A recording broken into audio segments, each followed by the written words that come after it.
Una de las formas más comúnmente utilizadas para negar la veracidad de un mensaje, para negar la autenticidad de un mensaje, es negar la autoridad de quien lo comunica. Si uno quiere descalificar un mensaje específico, pues una de las maneras que se utiliza para ello es negar la autoridad de quien lo comunica. Y en este caso pareciera que eso está pasando.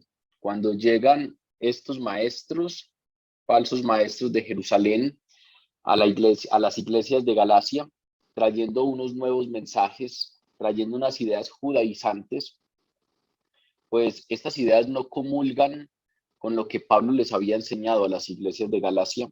Y entonces, al parecer, estos maestros no solamente traen un nuevo tema, no solamente desfiguran el Evangelio, sino que también están cuestionando la autoridad de Pablo como una manera precisamente de negar la veracidad del mensaje que Pablo les había enseñado al establecer estas iglesias. En esta iglesia de Galacia está pasando eso.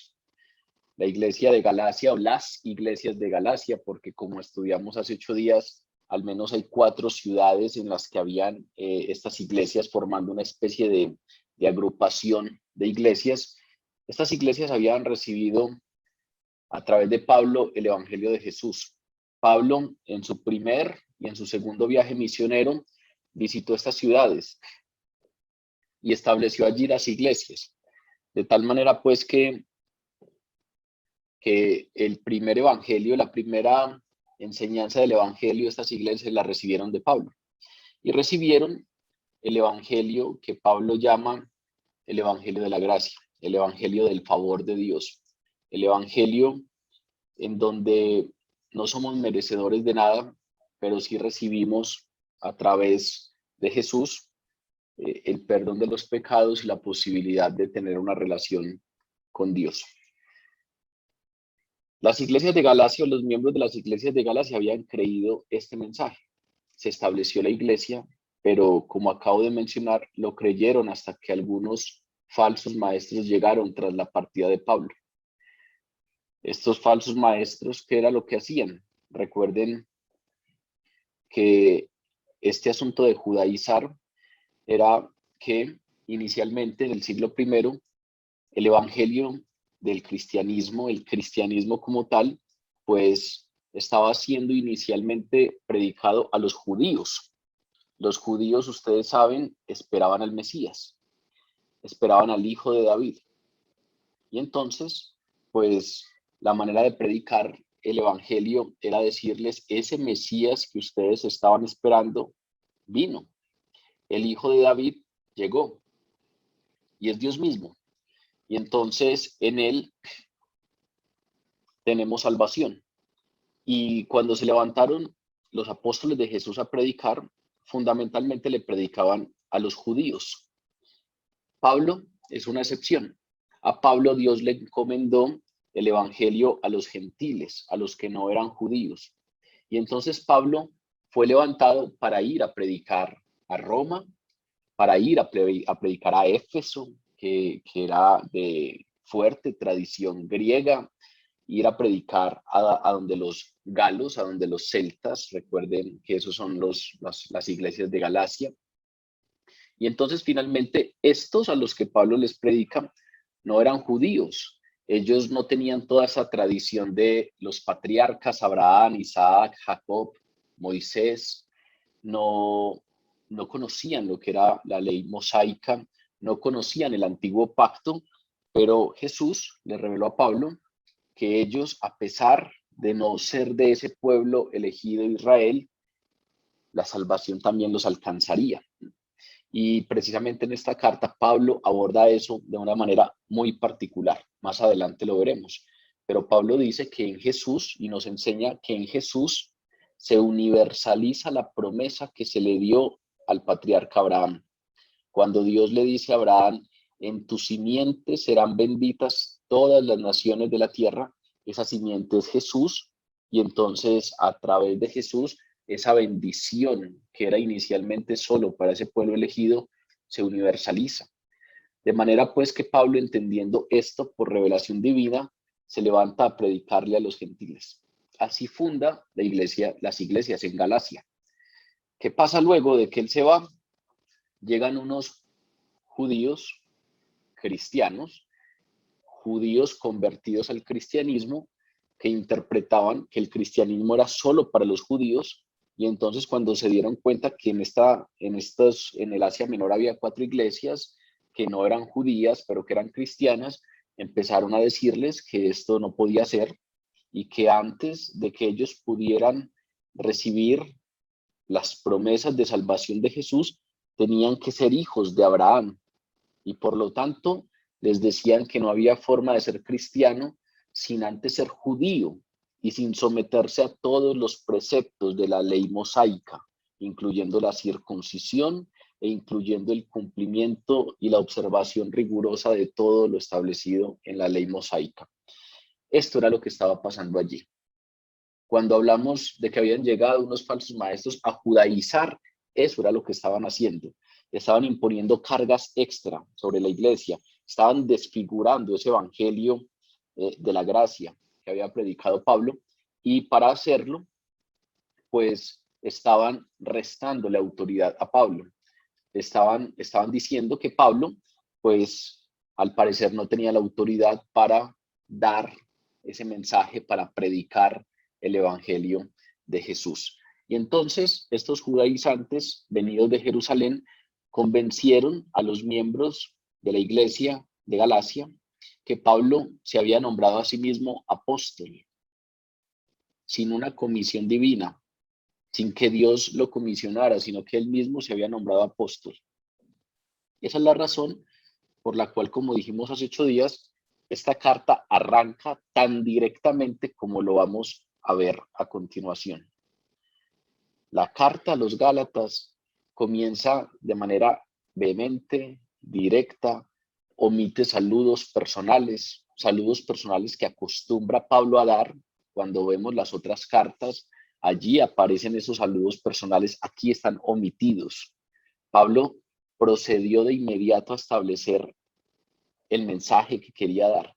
Procede de inmediato a establecer la autenticidad de su autoridad apostólica.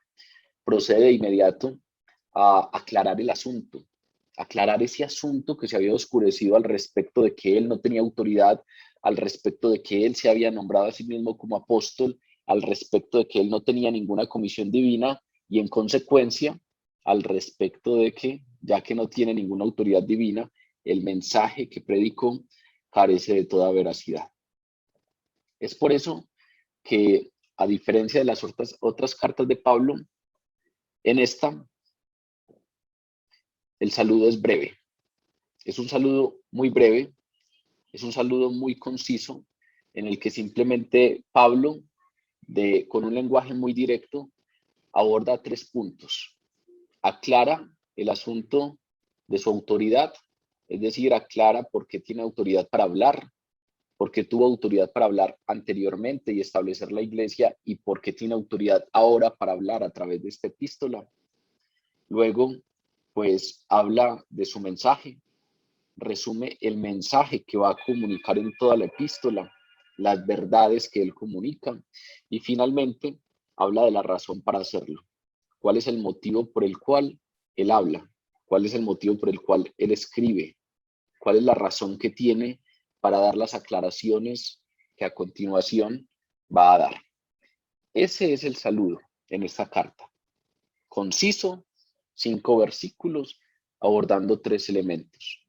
Hacer claridades acerca de su autoridad, de su mensaje y de las motivaciones que tiene para hablar. Vamos entonces a leer estos 5 versículos para que comencemos a conversar sobre cada uno de esos 3 puntos. Dice así, Gálatas capítulo 1, versículos del 1 al 5. Pablo, apóstol, no de hombres ni por hombres, sino por Jesucristo y por Dios el Padre, que lo resucitó de los muertos, a todos los hermanos que están conmigo y todos los hermanos que están conmigo, a las iglesias de Galacia. Gracia y paz sean a ustedes, de Dios el Padre y de nuestro Señor Jesucristo. el cual se dio a sí mismo por nuestros pecados para librarnos del presente siglo malo, conforme a la voluntad de nuestro Dios y Padre, a quien sea la gloria por los siglos de los siglos. Amén. Como ven, es un saludo breve,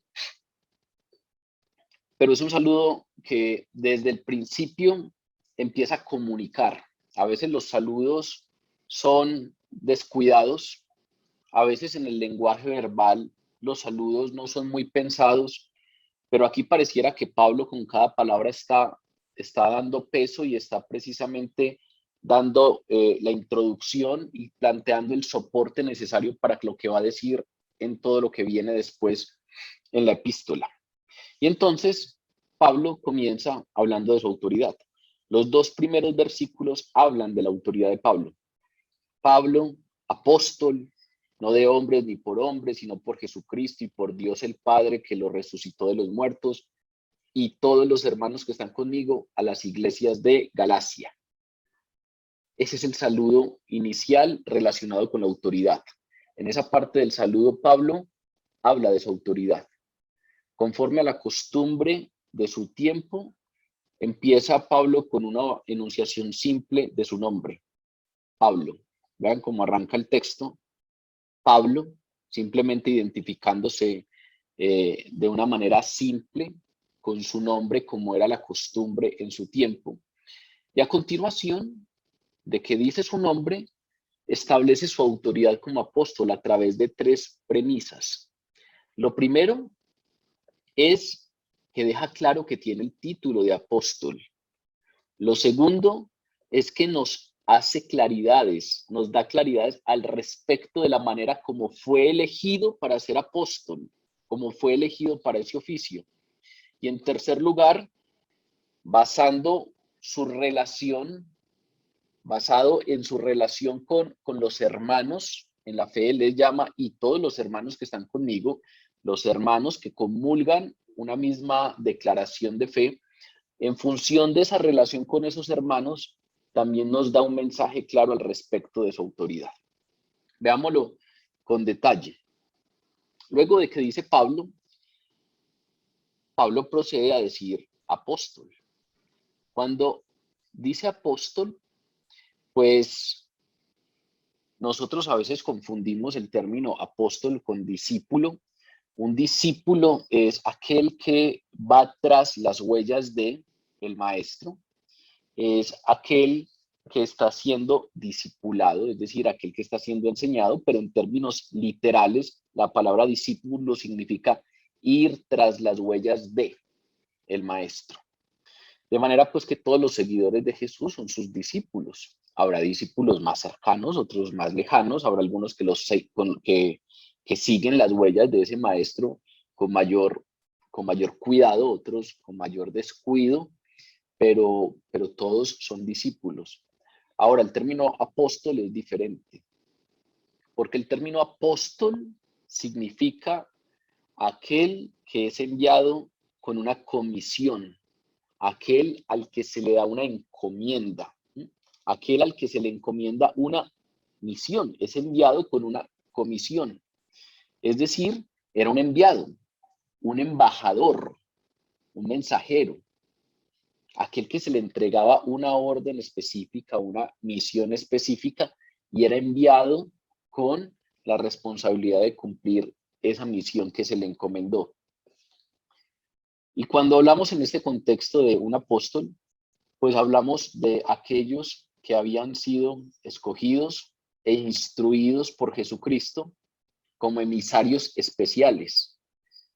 En la iglesia del primer siglo, los apóstoles eran aquellos que habían sido seleccionados, escogidos por Jesús para que lo acompañaran de manera cercana durante su ministerio terrenal, porque durante ese ministerio terrenal Jesús no solamente los escogió, sino que los instruyó para hacerles un envío especial, para configurarlos como emisarios especiales. Y ese envío, esa misión, pues no era otra más que proclamar su verdad, proclamar el evangelio que Jesús durante los 3 años de su ministerio terrenal, predicó, anunció, pues precisamente la proclamación de esa verdad, la proclamación de que el Mesías vino, murió por los pecados nuestros, pero resucitó y entonces con su resurrección nos hizo aceptos, con su resurrección nos hizo hijos. Esa era la verdad que tenían que durante los años formativos de la iglesia proclamar estos apóstoles. Pero vean que no era cualquiera, era aquellos que habían sido escogidos e instruidos personalmente por Jesús. No era que se le llamara apóstol en esa iglesia del primer siglo a cualquiera que posteriormente conoció y se hizo relevante. Ya nos vamos a dar cuenta que hay una diferenciación con este tipo de hombres que tienen cierto liderazgo. Pero inicialmente ese término apóstol entonces es solo para esos escogidos e instruidos directamente por Jesús. Por lo tanto, el término apóstol se emplea básica y técnicamente en primera instancia solo para el grupo original de los 12 apóstoles elegidos por Jesús, quienes, aquellos a los que Jesús al inicio de su ministerio terrenal los eligió y lo acompañaron y fueron instruidos por él. Recuerden que seguimos hablando de 12, porque a pesar de que Judas ya no está, Judas murió, se suicidó, poco antes del Pentecostés fue reemplazado por Matías. Empezando el libro de los Hechos de los Apóstoles, en el primer capítulo, nos dicen que tenía que ser reemplazado. Y precisamente se tenía para reemplazarlo que seguir cumpliendo la premisa de ser apóstol. Entonces vean lo que dice, por ejemplo, Hechos capítulo 1, versículo 21. Es necesario que de estos hombres que han estado junto con nosotros todo el tiempo en el que el Señor Jesús entraba y salía entre nosotros, comenzando desde el bautismo de Juan hasta el día en que de entre nosotros fue recibido arriba, uno sea testigo con nosotros de su resurrección.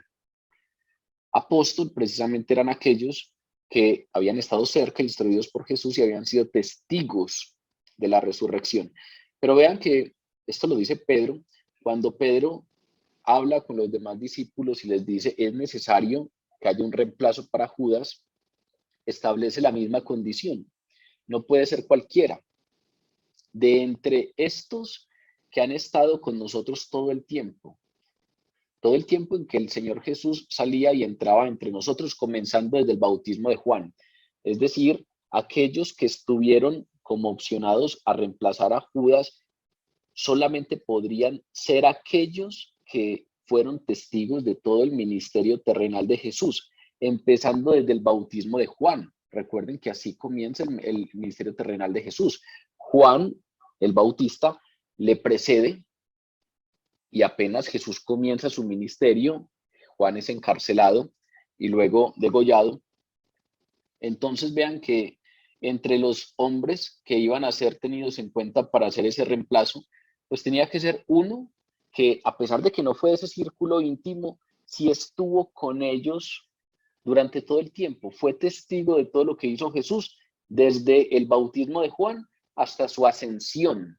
De tal manera, pues, que fue testigo de milagros, fue testigo de las predicaciones de Jesús, fue testigo de su muerte, fue testigo de su resurrección. Vean que él dice, estuvo con nosotros hasta el día que Jesús fue recibido arriba.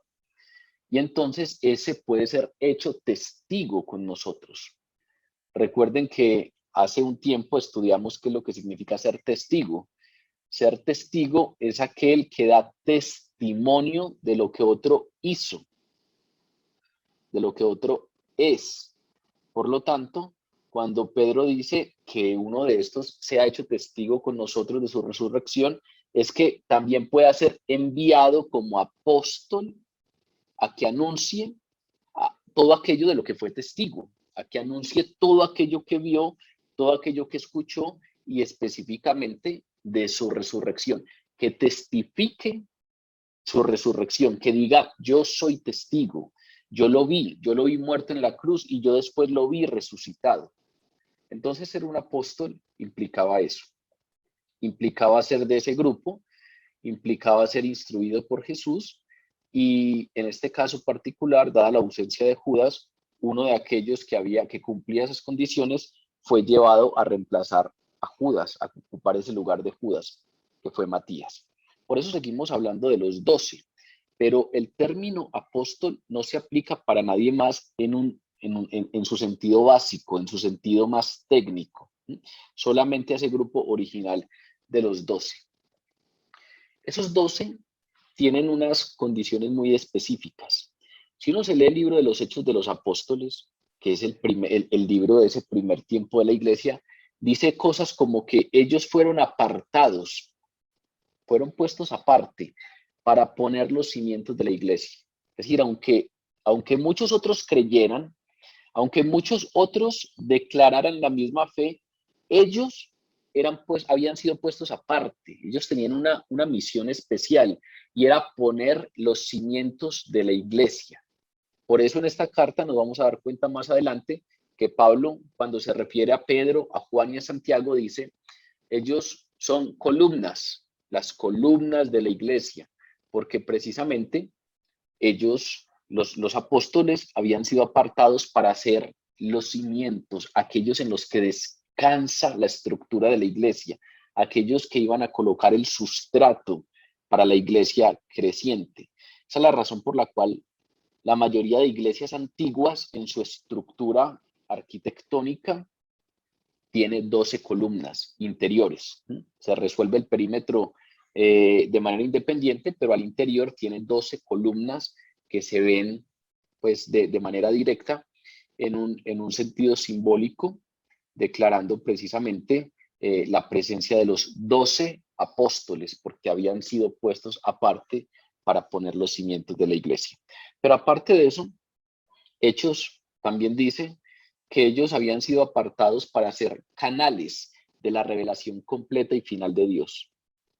De manera pues que a través de ellos se iba a dar esa revelación completa y final de Dios. Por eso es que tenían autoridad para hablar, porque habían sido apartados como canales de revelación.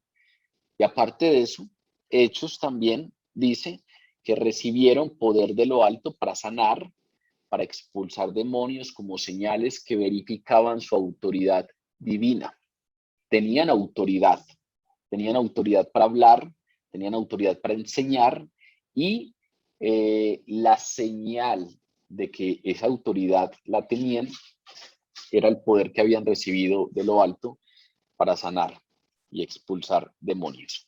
Sin embargo, cuando nos vamos al contexto general del Nuevo Testamento, nos damos cuenta que el término apóstol se utilizó en un sentido más amplio a personas que no cumplían esta condición. Se empleó, por ejemplo, como referencia a hombres de gran liderazgo, como Bernabé, que fue el compañero del primer viaje misionero de Pablo, o como Silas, que fue el compañero del segundo viaje misionero de Pablo a las iglesias de Galacia, o como Timoteo, el discípulo amado de Pablo, el joven Timoteo. A estos, cuando revisamos Hechos de los Apóstoles y cuando revisamos la carta a Timoteo, a estos también se les llama apóstol. Pero si uno revisa el término griego específico con el que se les llama, hay una diferencia. Ellos, aunque en castellano también, en nuestras Biblias en castellano aparece simplemente la palabra apóstol, ellos reciben un título específico que es diferente. El título de mensajeros de las iglesias en griego es el apostoloi. El apostoloi, el término griego apostoloi, habla de ser mensajero de las iglesias. Es decir, aquellos que comunican lo que ya fue revelado a la iglesia. En cambio, esos 12 no se les llama apostoloi, sino que se les llama apóstoles de Jesucristo. El término griego que se utiliza no hace alusión a ser mensajeros de la iglesia, sino hace alusión a ser mensajeros de Jesucristo. Es como si estos fueran los que recibieron y recibirían la revelación de Jesús para transmitirla a la iglesia. Y una vez estaban en la iglesia, habían apóstoles que eran hombres con liderazgo que, pues, que enseñaban en la iglesia y que transmitían ese mensaje a quienes aún no lo conocían, etcétera. Entonces, aunque en el Nuevo Testamento ustedes pueden encontrar el término apóstol empleado a otras personas que no son de esos 12, pues hay una diferencia. Ya sabemos que a esas personas se les aplica en términos de ser apóstoles como mensajeros de la iglesia. En cambio, el término específico de ser mensajeros de Jesús es exclusivo de esos 12. Ahora, ¿en dónde radica el asunto? En que a Pablo se le aplica el término apóstol que solo se le aplicaba a esos 12. Cuando aquí Pablo dice apóstol, ese término griego habla no del mensajero de la iglesia, sino del mensajero de Jesucristo, y fuera de eso, él, en la manera en que después lo explica, no por hombres ni por hombres, sino por Jesucristo, está hablando precisamente de ese término apóstol que se le aplica solamente a los 12. Esto, pues, tiene una relevancia en la iglesia del primer siglo, porque Pablo es la única excepción. Pablo es el único que no estuvo con Jesús. Pablo no conoció a Jesús en vida, en el ministerio terrenal de Jesús, en la vida terrenal de Jesús. Pablo no le conoció. Pablo no aparece allí. Pablo vino a conocer a Jesús después de la ascensión de Jesús, que se le apareció. Y entonces Pablo no fue testigo de los milagros de Jesús en su ministerio terrenal. Pablo no escuchó las predicaciones de Jesús, los mensajes de Jesús en su ministerio terrenal. Pablo no vio a Jesús en la cruz en términos físico-cronológicos cuando ocurrió el asunto, ni lo vio resucitado como se le apareció a los discípulos y como se le apareció a María Magdalena y como se le apareció a las demás mujeres. Pablo es una excepción. Y entonces, como Pablo no se encontraba entre los 12 apóstoles originales, le fue necesario durante su apostolado en diferentes ocasiones defender su apostolado. Los otros no tuvieron que hacerlo. Nunca encontramos a Pedro en una de sus cartas defendiendo su título de apóstol. Nunca encontramos a Juan en una de sus cartas defendiendo su título de apóstol. Los demás no tuvieron que hacerlo.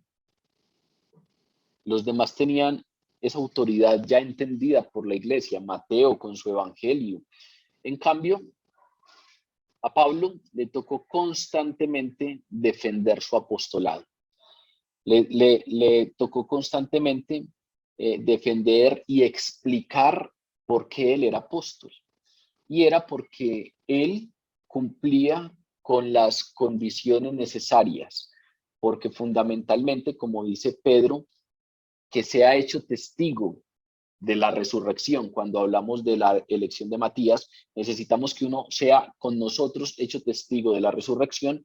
Pablo constantemente en sus cartas explica, da claridades al respecto de que él fue testigo de Jesús resucitado y que se le encomendó directamente desde Jesús, ese comisionado, ese apóstol, ese ser enviado, ese ser embajador, ese ser mensajero, no se lo inventó él, no es que él quería ser del grupo de los apóstoles y no de estos otros.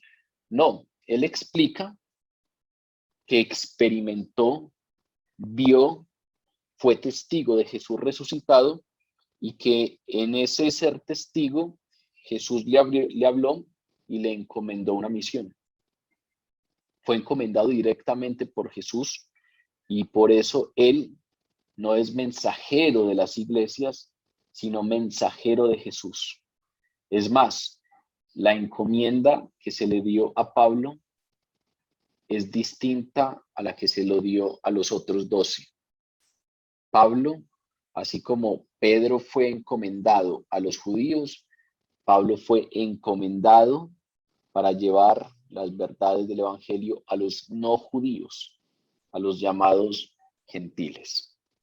Pero eso le tocó explicarlo constantemente, porque ese ser testigo, pues, había sido a través de apariciones, había sido a través de visiones, había sido desde un punto de vista de un tema que no tenía otros testigos, no había otros que podían testificar, pero Jesús, que le dio esos mensajes a Pablo, confirmó esos mensajes a los apóstoles.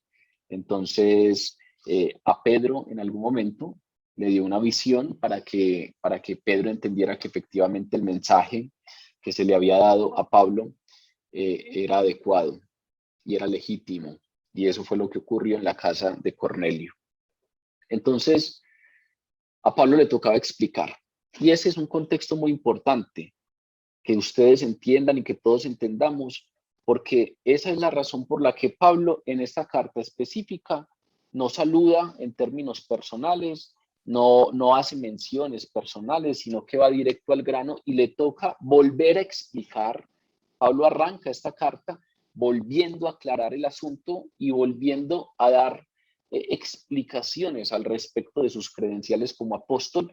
¿Por qué? Porque si él no deja clara su autoridad como apóstol, el mensaje que él dio a las iglesias perdería legitimidad. Y por lo tanto, entonces, esa era la manera como estaban siendo confundidas estas iglesias de Galacia. Los que vinieron de Jerusalén con esta distorsión del evangelio, pues precisamente basado en todo esto que acabamos de mencionar, restaban la autoridad de Pablo. Decían cosas como que Pablo no había sido del grupo de los 12, Pablo no había sido testigo de la resurrección, Pablo no tenía credenciales para decir algo diferente a lo que ya estaba establecido en las iglesias, al cristianismo que se predicaba a los judíos, y esa es la razón por la cual estos venían y decían, no, ese tema de la predicación a los gentiles es falso, ese tema de que el cristianismo también es aplicable a los no judíos es falso, todo el que quiera ser cristiano tiene que hacerse primero judío. Y para entonces desacreditar el mensaje de Pablo, desacreditaban su autoridad como apóstol. Pablo entonces sí fue testigo de la resurrección y fue testigo de la resurrección de una manera muy especial. Él incluso más adelante en esta carta nos lo va a mencionar. Explica que mientras él se desplazaba hacia Damasco para arrestar y encarcelar a los cristianos, porque recuerden que Pablo en ese momento no se llamaba Pablo, sino Saulo. Saulo era un judío fariseo, legalista, radical y muy celoso, y entonces los posibles movimientos que fueran a los ojos del judaísmo herejías, pues había que acabarlos, había que eliminarlos. Y él como fariseo celoso, pues era de aquellos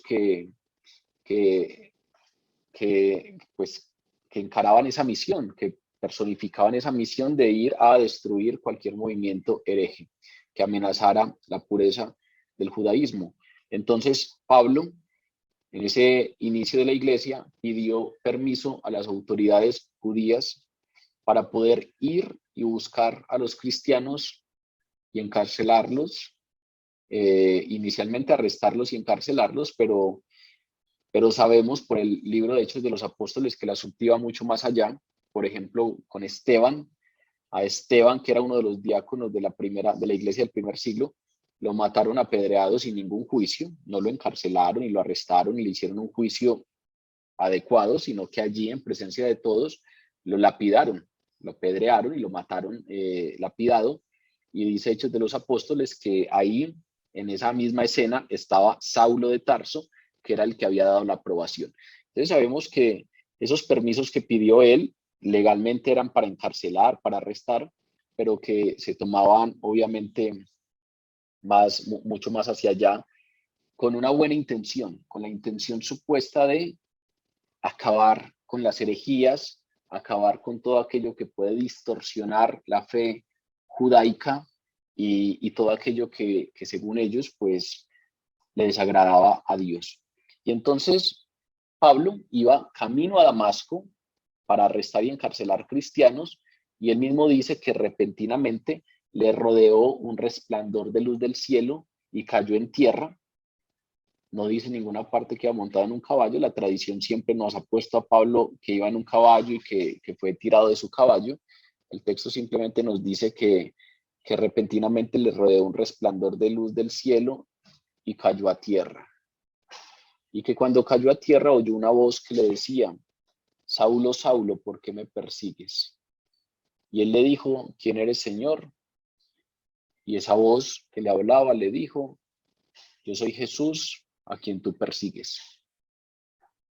Después de ese encuentro, Pablo quedó ciego y se le dio instrucciones que fuera a un lugar específico.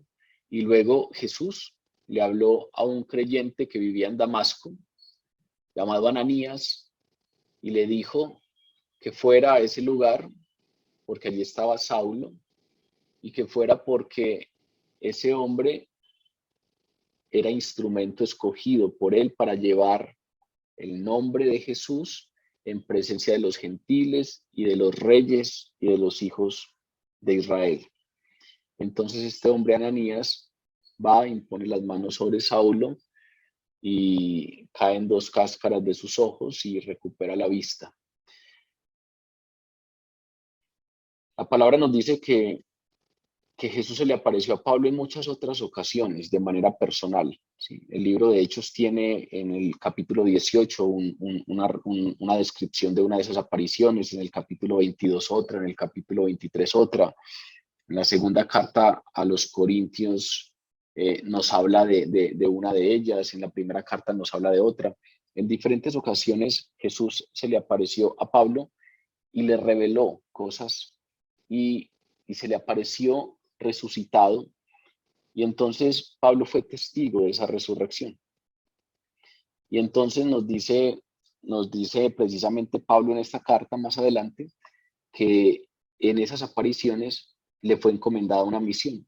Fue apartado como apóstol y dice directamente que así como Jesús actuó en Pedro para el apostolado de la circuncisión, es decir, de los judíos, actuó también en Pablo para el apostolado de los gentiles. Esa es la razón por la cual a Pablo le toca explicar, dar explicaciones. Toda la vivencia de Pablo, de Jesús, fue a través de apariciones, a través de visiones.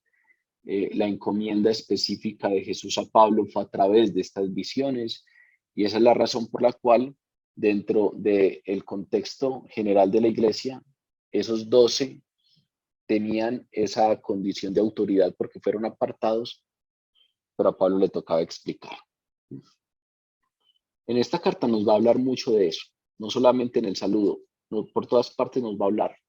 Nos va a decir, nos va a explicar, por ejemplo, nos va a contar la vez que fue a Jerusalén y conversó con Pedro, con Santiago y con Juan, y que Pedro y Santiago y Juan reconocieron su autoridad y le dieron la mano en señal de hermandad y de compañerismo y en señal de aceptación de su apostolado. Él constantemente está explicando que efectivamente aún los discípulos, los apóstoles de Jerusalén aceptaron ese apostolado, pero debido a todo esto es que entonces a él le toca explicar. Entonces, lo primero que dice Pablo de una manera muy clara, directa, muy concisa es: soy apóstol y punto. Pablo, apóstol. Esa es la manera como arranca su saludo. Y sigue dando claridades al respecto de la manera como fue escogido. Dice: apóstol, no de hombres ni por hombres, sino por Jesucristo y por Dios el Padre que lo resucitó de los muertos. Por esas acusaciones de esos falsos maestros, según las cuales el apostolado de Pablo era ilegítimo, es decir, no tenía autoridad para enseñar y dirigir las iglesias, él entonces procede a hacer esta declaración. Él declara aquí de manera concisa que la suya no era una comisión humana, que él no había sido enviado por hombres. Ser enviado por hombres es apostoi, mensajero de la iglesia. Fui enviado por la iglesia. Las iglesias me dieron un mensaje y yo soy el mensajero de la iglesia. En cambio, en este caso, él declara de manera directa que la suya no era una comisión humana. Él no era un mensajero de hombres, sino había sido enviado por hombres. Y tampoco, mucho menos, se había nombrado a sí mismo. Por ningún hombre, a través de ningún hombre le había sido asignada la comisión divina. Ningún medio humano tuvo parte en esa asignación de la comisión apostólica de Pablo. El llamado al apostolado no fue mediado por ninguna fuerza humana, por ningún medio humano.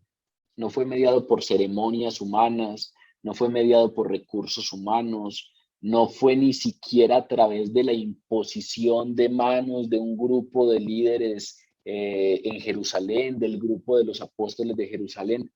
No, Pablo aclara directamente que el llamado a su apostolado vino directamente por Jesús y por Dios el Padre que lo resucitó de entre los muertos. Jesús llamó a Pablo antes de haber tenido contacto alguno con los demás apóstoles.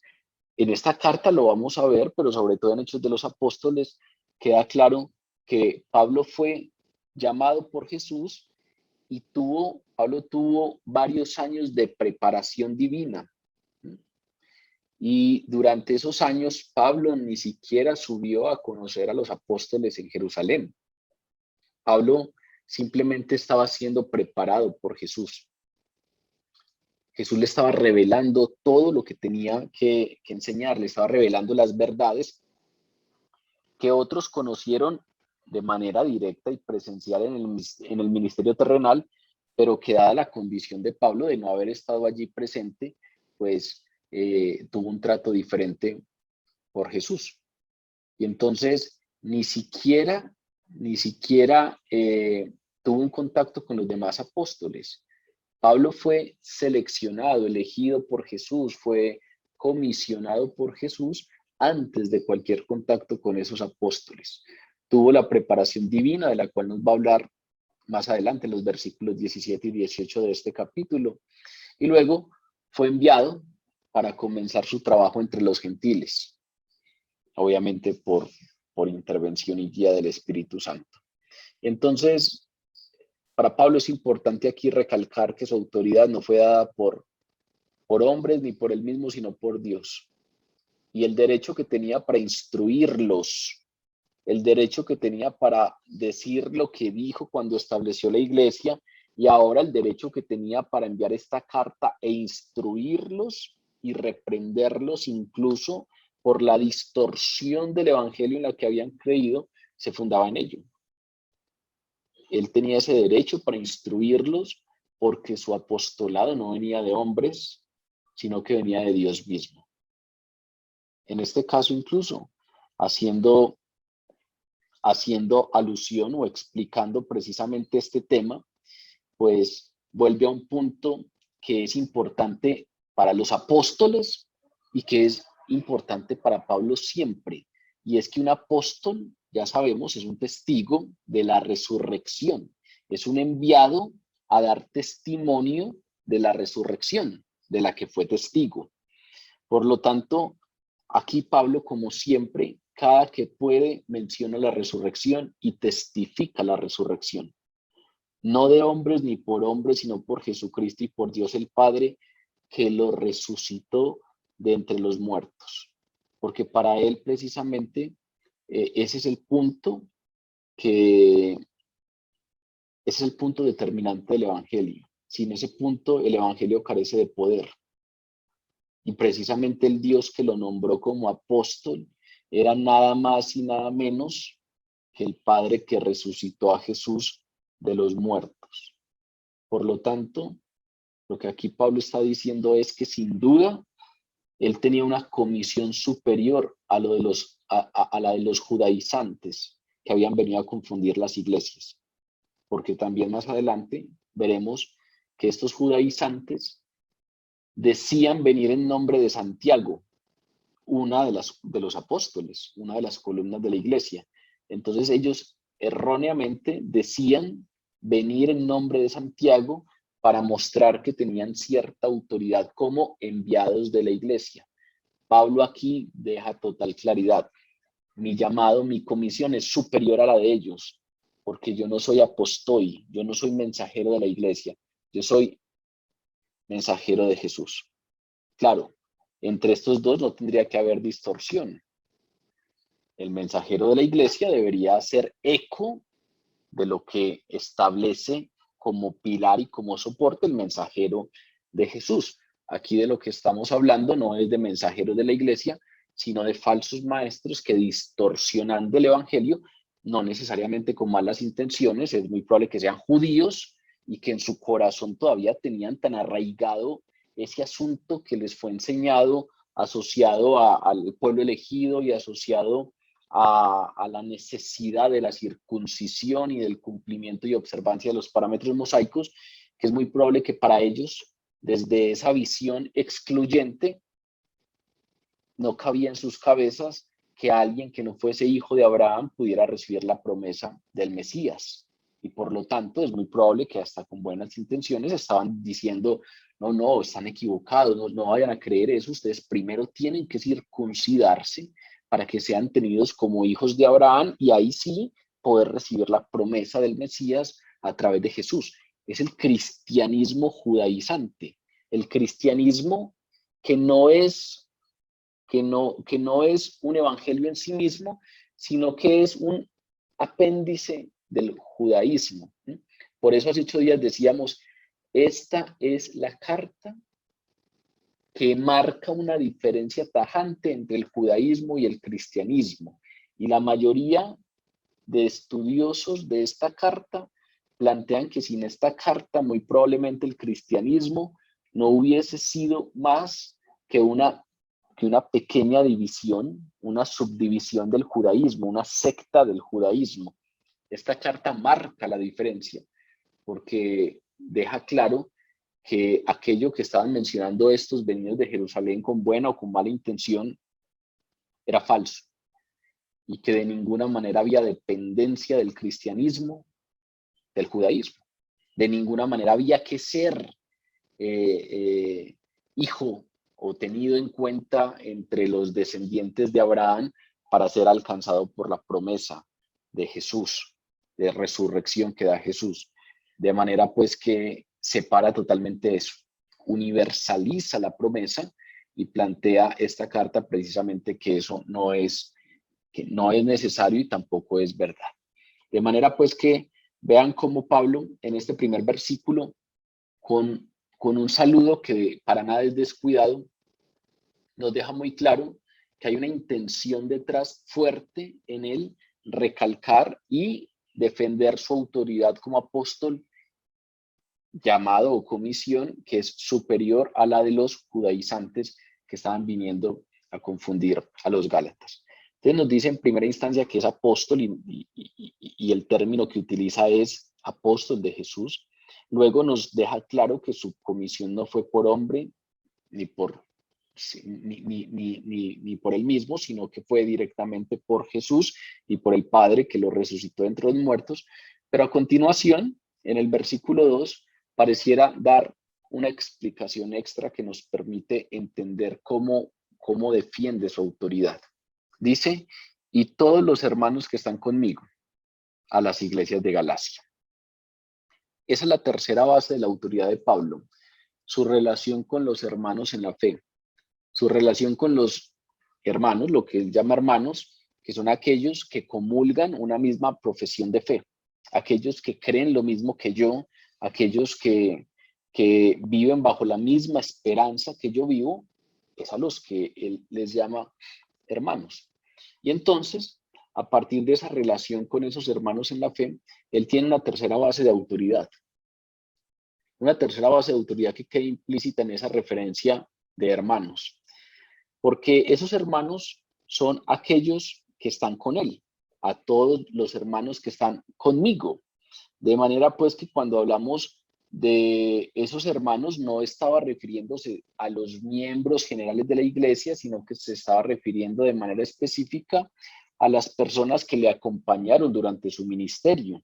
Cuando él escribió esta carta, tenía ahí algunos acompañantes que eran los que durante su ministerio estaban con él en toda esta comisión que le fue puesta por Jesús.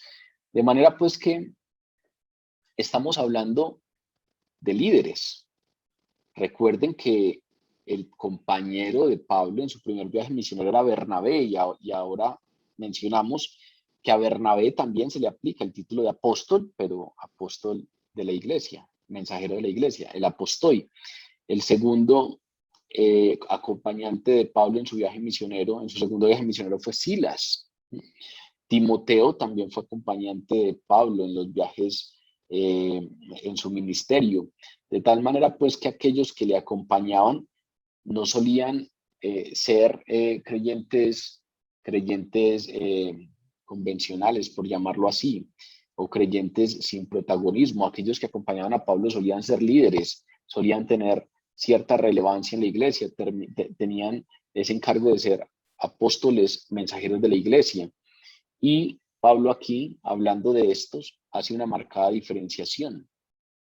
Pablo incluso hablando de ellos, habla de ellos como los hermanos y habla de él como apóstol. De manera pues que ahí claramente está diciendo, aún los que están conmigo son hermanos y no apóstoles. Plantea claramente una diferencia entre ese apóstol y a lo que les llama hermanos. Ya sabemos que los apóstoles hablaban a la iglesia, no en representación de la iglesia. Esa es la gran diferencia. Estos que estaban con él también a veces predicaban, claro, también a veces hablaban, también a veces establecían iglesias bajo las premisas dadas por un apóstol, porque esos otros lo que hacían era hablar en representación de la iglesia, es decir, hablar aquello de lo que ya había consenso en la iglesia. En cambio, los apóstoles hablaban a la iglesia. Recuerden que no todas las cosas estaban claras en la iglesia del primer siglo y entonces había algunos a través de los cuales venía esa revelación. Esos que hablaban a la iglesia, no en representación de la iglesia, eran los apóstoles. En otras palabras, la iglesia derivaba su doctrina de los apóstoles, no de los mensajeros de la iglesia. Por lo tanto, estos hermanos eran diferentes a él como apóstol. La doctrina de la iglesia derivaba de los apóstoles, que fueron los únicos que la recibieron directamente de Dios. Por eso es que nunca se habla de los 12 y de Pablo.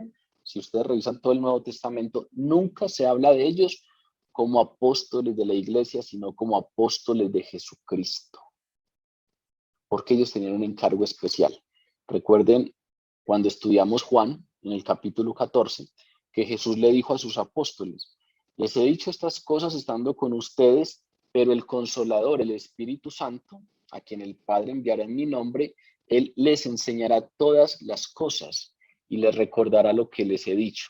Esos apóstoles tenían una misión especial, y es que el Espíritu Santo les enseñaba directamente de Dios y ellos entonces lo derivaban a la iglesia. La enseñanza de los apóstoles venía directamente de Jesús y esa es la razón por la cual tienen autoridad, y los escritos tienen esa misma autoridad. Entonces, con esa referencia que a veces pasa inadvertida a "y los hermanos que están conmigo", Pablo está declarando una diferenciación tajante. Estos que están conmigo me ayudan y son eco de lo que Jesús me ha revelado a mí. Ellos proclaman eso, proclaman lo que Jesús ha enseñado a la iglesia. En cambio, yo soy apóstol. Yo he sido comisionado porque hay revelación directamente de Dios a mí, y por lo tanto, mis palabras, mis escritos tienen autoridad e inspiración divinas. Eso es lo que en otras palabras está diciendo. Con eso arranca la carta, porque es fundamental que en una carta como esta, en donde hay reprensión y en donde se va a hacer una corrección doctrinal, lo primero que quede claro es la autoridad de quien escribe.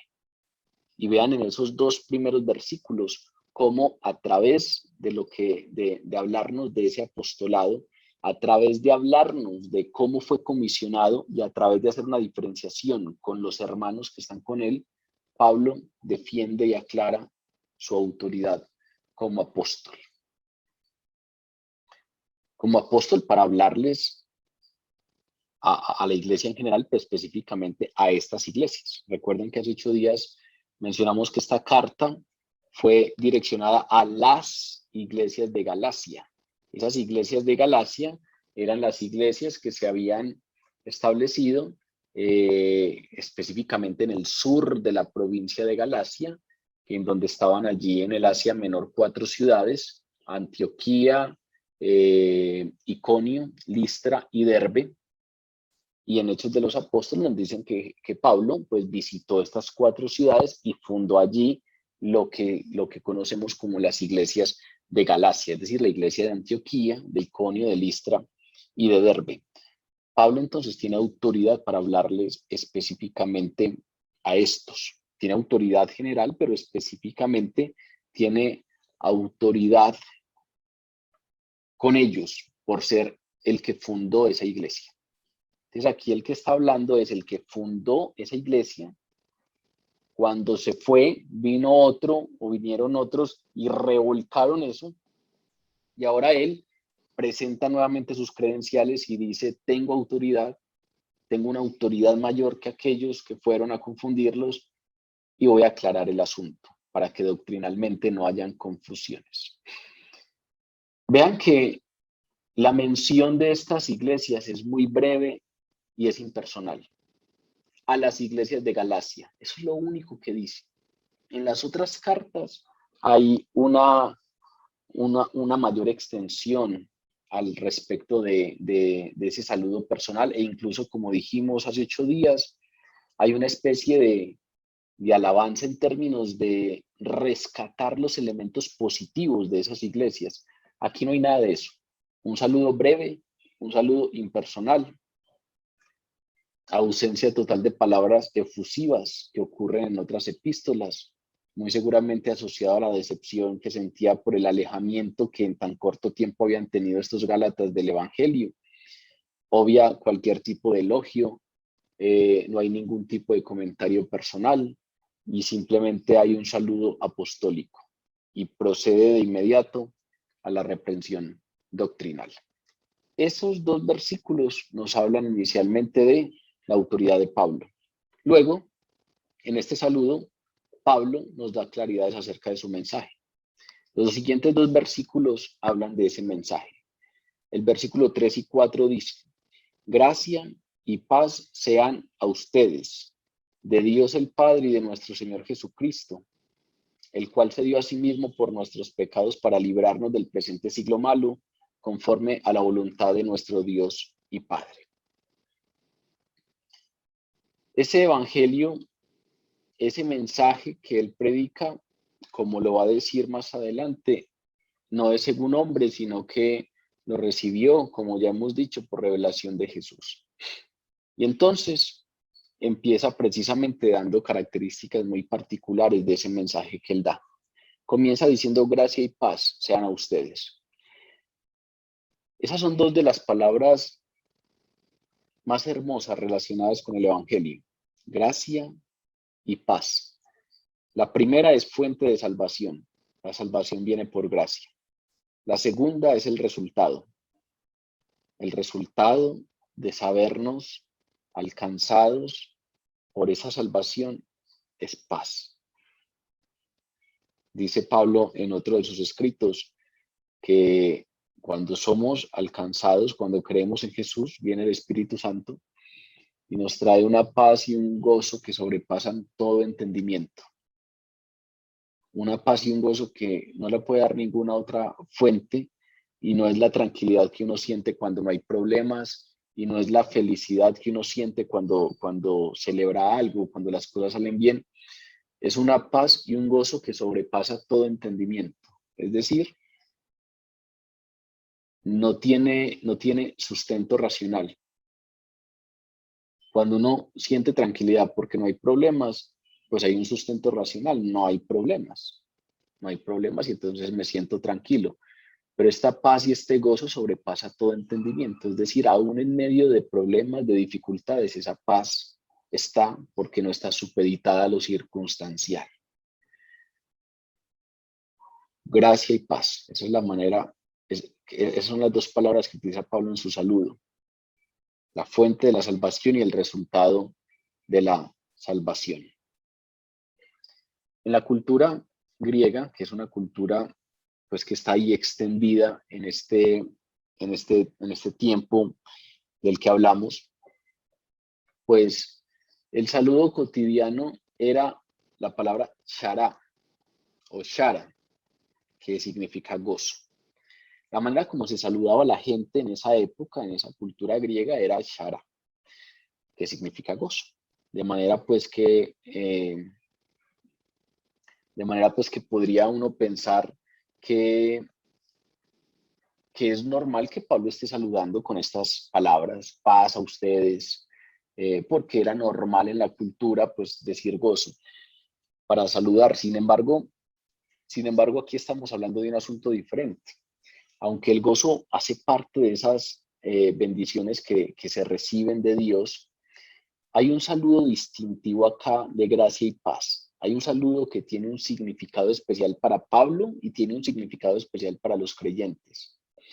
Y es que es un saludo, Pablo toma las dos palabras más bellas del Evangelio, precisamente porque marcan una diferencia total con ese sistema legalizante, legalista, que les estaban enseñando los que vinieron de Jerusalén, los judaizantes. Ese sistema legal enseñado por esos judaizantes es atacado aún por medio de estas dos palabras que él usa en su saludo.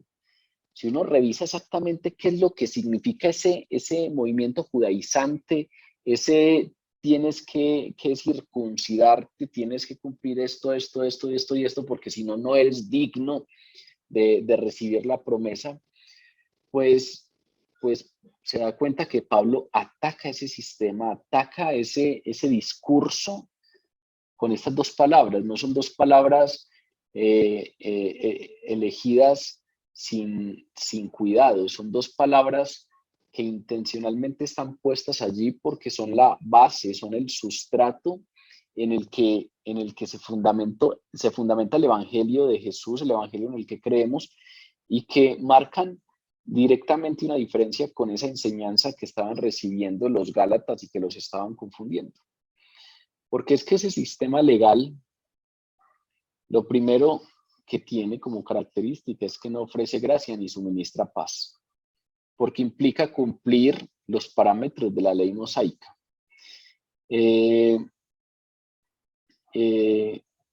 Plantea pues que uno tiene que cumplir todos esos parámetros para poder ser digno de esa promesa.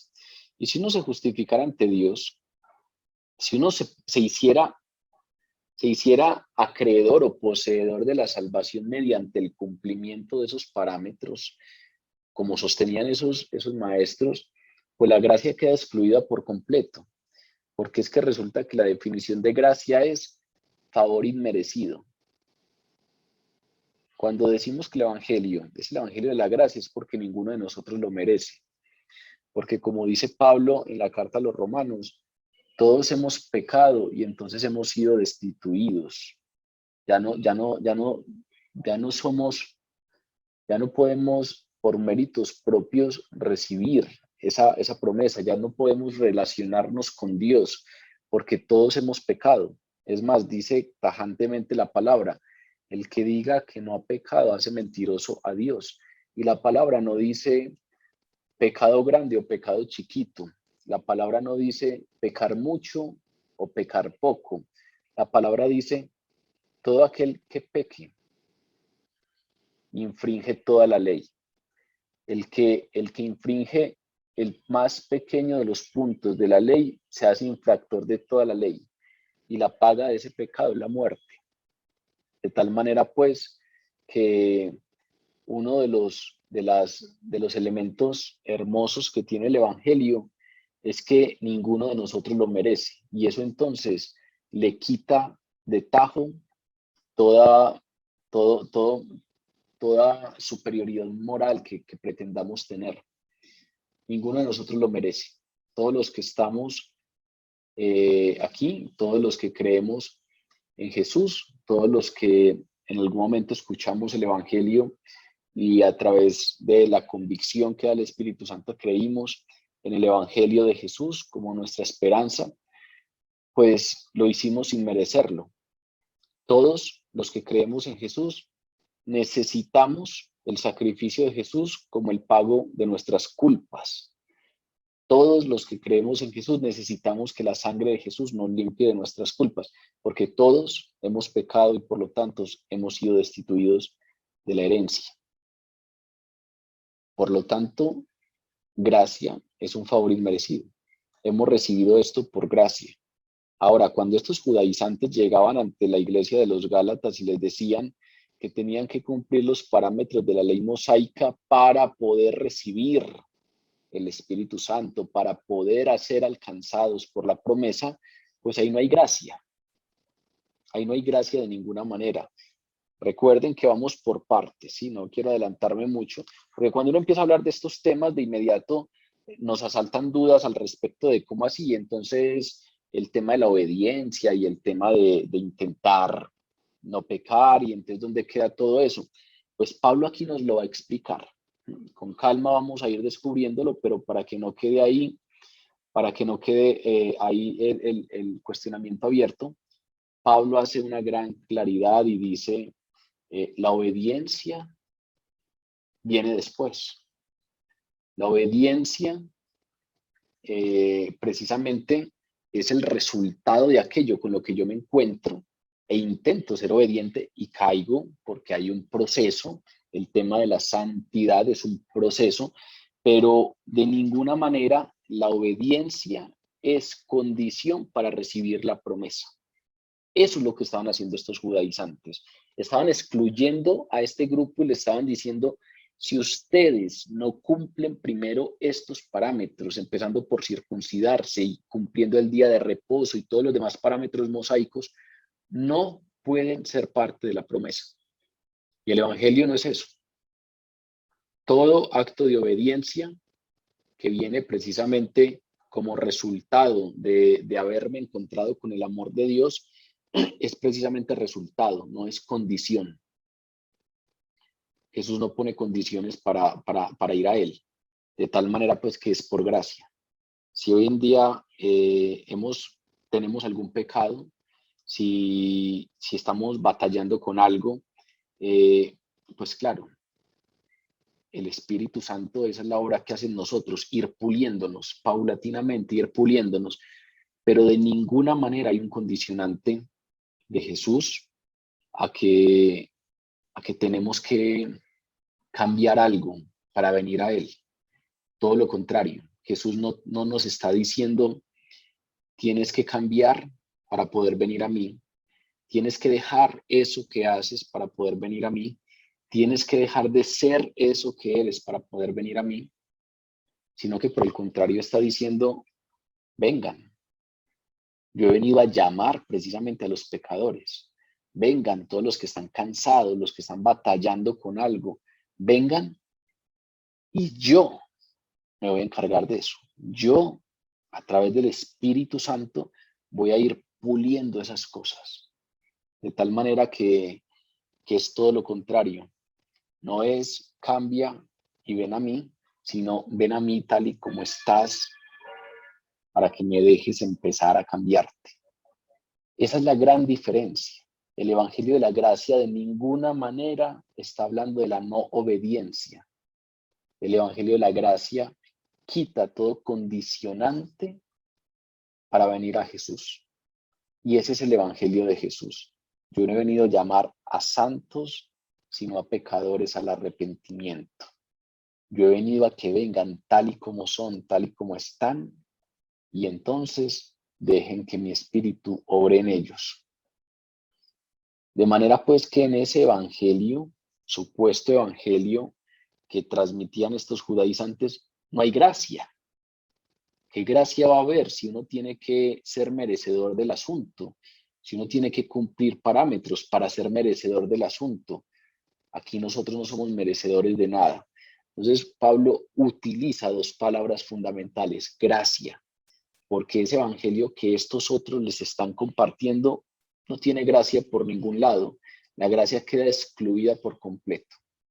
Y la paz, cuando no hay gracia, la paz es inalcanzable, porque cuando la salvación depende de mí, depende de que yo tenga suficientes obras, depende de que yo no haya cometido muchos errores, depende de mi observancia, depende de mí, de mis fuerzas, nunca hay paz, porque nunca hay seguridad de la promesa que me fue prometida.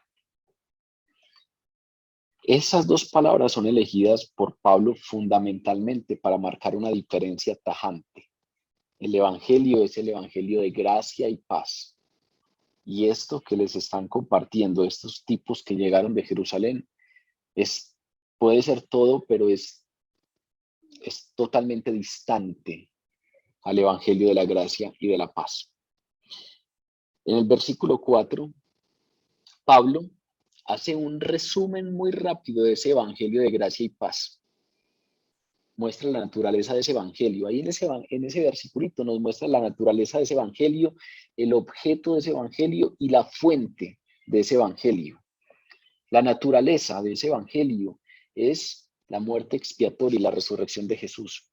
Gracia y paz sean a vosotros de Dios y Padre de nuestro Señor Jesucristo, el cual se dio a sí mismo por nuestros pecados para librarnos del presente siglo malo, el cual se dio a sí mismo por nuestros pecados. La naturaleza del evangelio, de la gracia y de la paz es que Jesús se dio a sí mismo por nuestros pecados. La muerte expiatoria y la resurrección de Jesús. Eso es el evangelio. Eso es el evangelio. Al pasar de la gracia a un sistema legalista de salvación por cumplir estatutos específicos, pues los miembros de la iglesia de los Gálatas lo que estaban haciendo era ignorando la importancia y el significado de la muerte de Cristo. Cuando uno se concentra en uno y piensa que de mi cumplimiento depende alcanzar esa promesa, pues ignoro la importancia y el significado de la muerte de Jesús. Aquí lo que Pablo está diciendo es, el corazón del evangelio es el sacrificio voluntario de Jesús por nuestros pecados. La salvación no se gana con esfuerzos individuales para eliminar el pecado, sino mediante la confianza en la promesa de Dios para perdonar el pecado. Y una vez tenemos esa confianza en Él, Él mismo se encarga del pecado. Claro, el pecado o lo que pasa con el pecado es la manifestación exterior de algo que está pasando aquí adentro. Por sus frutos les conoceréis, dice la palabra. De tal manera pues que la obediencia nos habla precisamente de algo que ya ha pasado aquí adentro. No al revés, no es la obediencia condición para que eso pase adentro. Esa es la explicación básica del evangelio que hace Pablo en este corto versículo. Por medio de la obra de Jesús. Su muerte expiatoria es la parte esencial del plan divino de redención. Cualquier otra enseñanza es importante, las obras milagrosas de Jesús son importantes, pero sin la muerte expiatoria de Jesús y su resurrección, todas las enseñanzas y todas las obras milagrosas carecen de sentido. ¿Por qué? Porque ese ministerio terrenal de Jesús, con grandes enseñanzas y con grandes milagros, pero sin muerte y resurrección, pues sería un ministerio que manifestaría pues de una muy buena manera el poder de Dios, la verdad de Dios, pero de un Dios con el que los hombres y mujeres nunca podrían ser reconciliados, porque la única manera de ser reconciliados con Dios es la muerte y la resurrección de Jesús. No tendríamos escapatoria a nuestros pecados si no fuera por la muerte y la resurrección de Jesús. Por lo tanto, lo que dice esa expresión de se dio a sí mismo por nuestros pecados es que ese es el propósito de la venida de Cristo, presentarse como ofrenda por nuestros pecados, y ese es el evangelio. Ahora, nos dice cuál fue el objetivo de Jesús al hacer esto, el cual se dio a sí mismo por nuestros pecados para librarnos del presente siglo malo. Hay un propósito en ello, y es librarnos del presente siglo malo. El propósito del evangelio es librarnos. Vean que es una terminología de la que no habíamos hablado todavía, pero plantea la muerte de Jesús como una operación de rescate.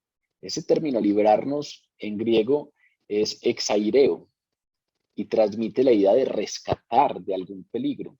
Si uno revisa el Nuevo Testamento, ese mismo término exaireo lo utilizó Pedro para describir cómo Dios lo libró de la prisión, lo liberó de ese gran peligro, lo rescató de ese gran peligro, exaireo, rescatar de un peligro, como cuando Dios rescató a Pedro de la prisión.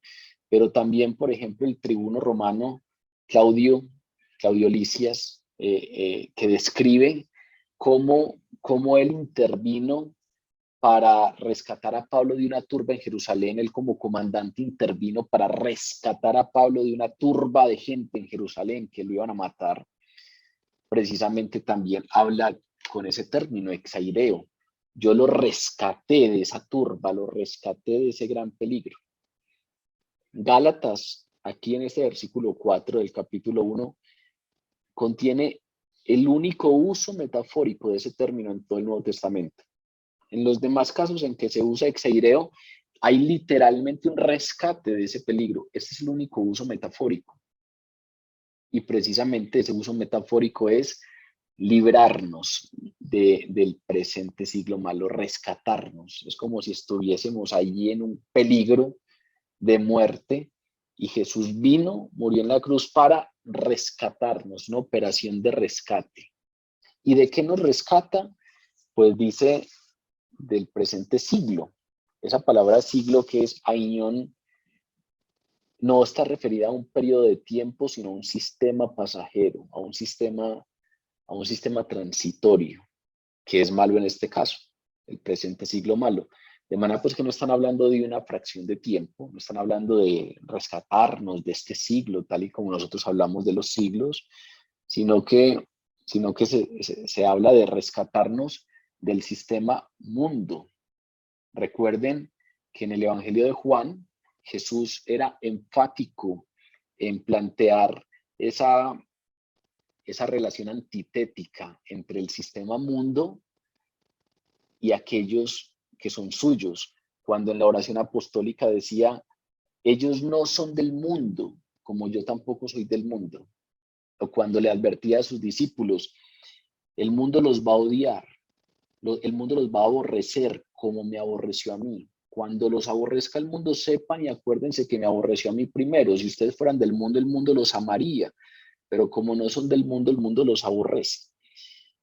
En su oración de intercesión por todos los creyentes le dice al Padre, no te pido que los saques del mundo, sino que los apartes del mal que hay en el mundo. Ellos no son del mundo. Entonces vean que Jesús, cuando leemos sus oraciones, nos enseña claramente que hay un sistema específico que se llama mundo y que en este caso Pablo dice que es un sistema malo y que es el sistema que domina el mundo y lo seguirá dominando según la revelación bíblica hasta la segunda venida de Jesús. Y entonces lo que hizo Jesús fue rescatarnos de ese sistema. Aunque los creyentes no son removidos de ese sistema, tal y como dice en su oración sacerdotal, no te pido que los saques del mundo, sino que los apartes del mal. Los cristianos no somos removidos de ese sistema, pero sí somos rescatados, exaireo, rescatados del presente siglo malo, tan pronto como recibimos a Jesús. Todavía estamos en el mundo, pero ya no le pertenecemos, ya a pesar de que tenemos deslices y a pesar de que tenemos errores y a pesar de que cometemos pecados, como dice la palabra, ya el pecado nos enseñorea de nosotros, ya no somos esclavos de ello, ya no pertenecemos y no estamos subyugados a ese sistema mundo. ¿Por qué? Porque eso fue lo que hizo Jesús, rescatarnos de allí. Y finalmente nos habla de la fuente de ese evangelio. el cual se dio a sí mismo por nuestros pecados para librarnos del presente siglo malo, conforme a la voluntad de nuestro Dios y Padre. ¿Cuál es la fuente del Evangelio? ¿De dónde viene esa promesa? ¿De dónde viene ese Jesús entregando su vida, resucitando, rescatándonos del siglo malo? Pablo aquí dice, eso viene de la voluntad de Dios. Todo eso es conforme a la voluntad de nuestro Dios y Padre. La fuente del Evangelio de Jesús es la voluntad de Dios, es la voluntad del Padre. Como dice Juan, recuerden por allá cuando estábamos empezando el Evangelio de Juan, de tal manera amó Dios al mundo que ha dado a su Hijo unigénito para que todo aquel que en él cree no se pierda, sino que tenga vida eterna. El Padre amó tanto al mundo que su voluntad fue entregar al Hijo, entregar a Jesús en sacrificio para que todo aquel que en él crea no se pierda, mas tenga vida eterna. Jesús constantemente en su ministerio nos habla de esa voluntad. Cuando estaba en Getsemaní, Padre, si es posible, pasa de mí esta copa, pero que no se haga mi voluntad, sino la tuya. La voluntad del Padre finalmente fue ¿cuál? Que no pasara de él esa copa, porque de otro modo el mundo no podría salvarse. Es decir, fue la voluntad del Padre que él bebiera esa copa de dolor. Fue la voluntad del Padre que el Hijo muriera. Hacía parte del plan divino de salvación, con el propósito de que todos los que en él crean, con el propósito de que todos los que en él confíen puedan vivir. De manera pues que el Padre envió al Hijo a poner su vida en rescate por nosotros, para rescatarnos de manera obediente y voluntaria por parte de Jesús, pero conforme a la voluntad del Padre. ¿Sí? Vean que si lo decimos en términos específicos y directos, estamos planteando que cada creyente, cada uno de nosotros es rescatado, es librado por causa de la voluntad de Dios. Ese es un mensaje muy claro que cuando empezamos el Evangelio de Juan lo estudiamos a profundidad. Por ahí en el primer capítulo de Juan, no recuerdo si en el capítulo 12, 13, 14, dice, a todos los que le recibieron, a todos los que recibieron a Jesús, a los que creen en su nombre, les dio potestad de ser hijos de Dios, los cuales no son engendrados de sangre, ni de voluntad de carne, ni de voluntad de varón, sino de voluntad de Dios. Nos está diciendo en otras palabras que el resultado de la obra de Jesús, que es que somos adoptados como hijos de Dios, es conforme a la voluntad de Dios. De manera pues que vean que con esto vuelve y recalca el mismo punto de la gracia. Conforme a la voluntad de Dios, de nuestro Dios y Padre. Con esto remata diciendo que la salvación se separa por completo de la voluntad humana y queda inmersa, queda totalmente contenida en la voluntad de Dios, en el decreto soberano de Dios. De nuevo, palabras tajantes que con un simple saludo ya están hablando directamente del verdadero evangelio y está planteando precisamente todas las distorsiones que habían llegado al evangelio a través de estos que llegaron a la iglesia de Galacia. Para terminar, Pablo simplemente habla del motivo por el que escribe.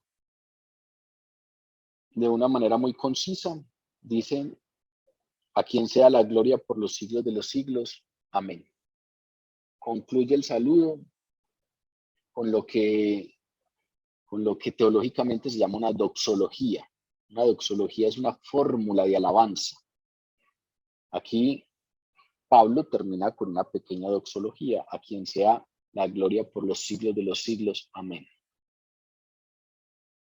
Habla precisamente de la gracia, de la paz, habla de la obra de Jesús, habla del propósito de esa obra de Jesús, rescatarnos, y habla de la fuente, la voluntad de Dios. Eso lo termina planteando en términos doxológicos. Debido a eso, a Él sea la gloria, la honra y la alabanza. Debido a eso, la gloria por los siglos de los siglos. Amén. Ese es el propósito conciso de Pablo para escribir a las iglesias. Reconocer que Dios es digno de gloria por los siglos de los siglos. El fin supremo de Pablo fue glorificar a Dios y llama a todos los creyentes a hacer eso.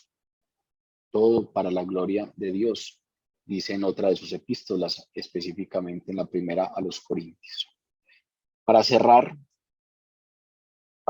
esto que conversamos hoy, en estos 5 primeros versículos de la carta, en este saludo con el que comienza la carta a los Gálatas, Pablo da unos lineamientos claros del Evangelio.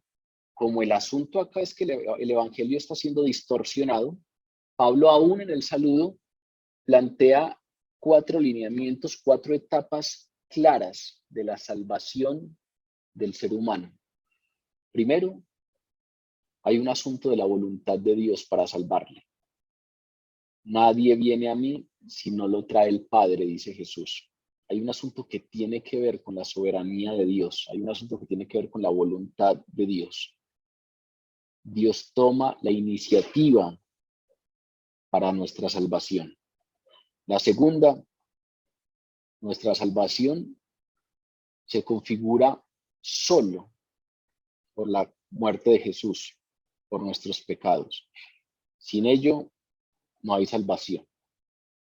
Tercero, el nombramiento de los apóstoles para dar testimonio vivo de esa obra, testimonio de esa provisión divina, esa voluntad de Dios y esa obra de Jesús, pues ahora Jesús nombra apóstoles para testimoniar, para que esa buena nueva alcance a muchos otros. Y finalmente, el regalo de la gracia y la paz que Dios da a todos los que creen en Jesús.